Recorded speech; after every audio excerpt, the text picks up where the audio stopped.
po jako akawuwo. Uganda nnene nnyo. Sobola kugamba nti kati nange mmanyi nti ono yazima kuba nagendayo. Ababaka akakiiko ka Paalamenti ak'enjawulo akasibwawo mumyuka wa Sipiika Honorable Anita Among okunoonyeza ku ttaka lya Naggulu Nakawa olunaku olwaleero kasisinkanye minisita avunaanyizibwa ku nsonga za Kampala Honorable Hajati Misa Kabanda wamu ne munnamateeka wa minisitule eno okubaako bwe balambulula ku nsonga z'ettaka lino. Ab'e Kampala bazze minisita ze ne batuyitiramu nenga bwate batugambye nti kati webyatuuka baluddemu obuuliza nti ababitegeera obulungi ba Land Commission ne Attorney General.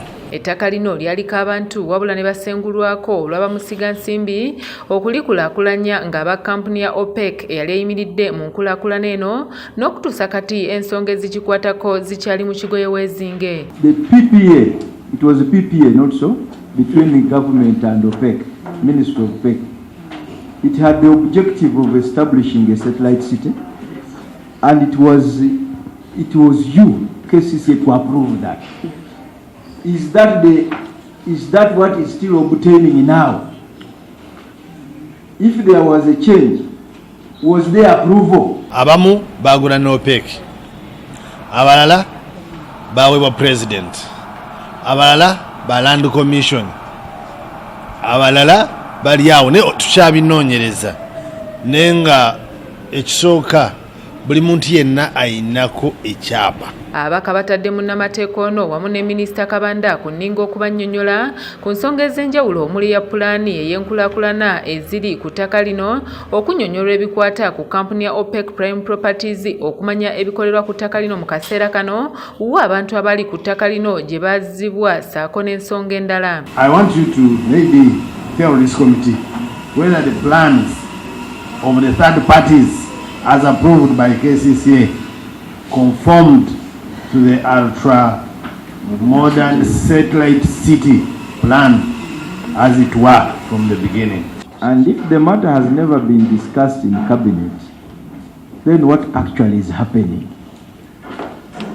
It's a very interesting revelation, and you have given a very good background on why it has never been discussed in cabinet up to now.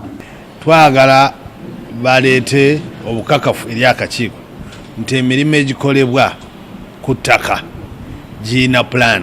Olw'akajojjoji w'ebibuuzo minisita Kabanda asabye akakiiko okumwongerayo obudde yeeteeketeeke n'abantu be n'oluvannyuma adde eri akakiiko wabula ng'ono okudda ababaka baliko abantu bamulagidde okudda n'ebibakwatako saako engeri gye bafunamu ebibanja eby'enjawulo ku ttaka lino. Tuesday was a public holiday. And yesterday I had to go back to cabinet, so I received this letter in the morning and I had to tell her to come with me.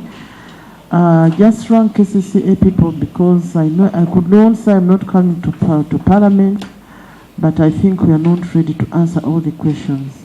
Can you give us time and we'll come maybe on Tuesday or Wednesday? But I want to know whether we know all the people who are on the ground and have developed land on this property or this land that was initially given to OPEC. Because there are a number of bungalows here. Munnamateeka wa minisitule ya Kampala Olake Cleya mu kwanukula agambye nti mu kiseera kino akakiiko k'ebyettaka aka Uganda Land Commission, minisitule evunaanyizibwa ku by'amateeka, ssaabawolereza wa gavumenti ne minisitule evunaanyizibwa ku by'ettaka be balina obuyinza n'okumanya ku ttaka lino bwe liyimiridde era nga byonna bo bwe babuulidde akakiiko byayita. It has been overtaken by events, and I categorically said that Uganda Land Commission and Ministry of Justice, Attorney General's Office should be in position to provide the current status of Naggulu land. Those were my statements. Minisita Kabanda agambye nti oluvannyuma lw'okunoonyereza n'okuzuula byonna ebikwata ku ttaka lino bakuyimiriza buli mulimu naddala ogutalina pulaani okugenda maaso ku ttaka lino. Kubanga twali muntu akkirizibwa mu Uganda yonna kuzimba nga talina pulaani eri approved. So tugenda kulaba olwaleero badde tebalina pulaani, bwe bana tebalina pulaani tubaggalewo. Era bwe tuva tugenda kusinkana engineering department tugigambe egendeyo.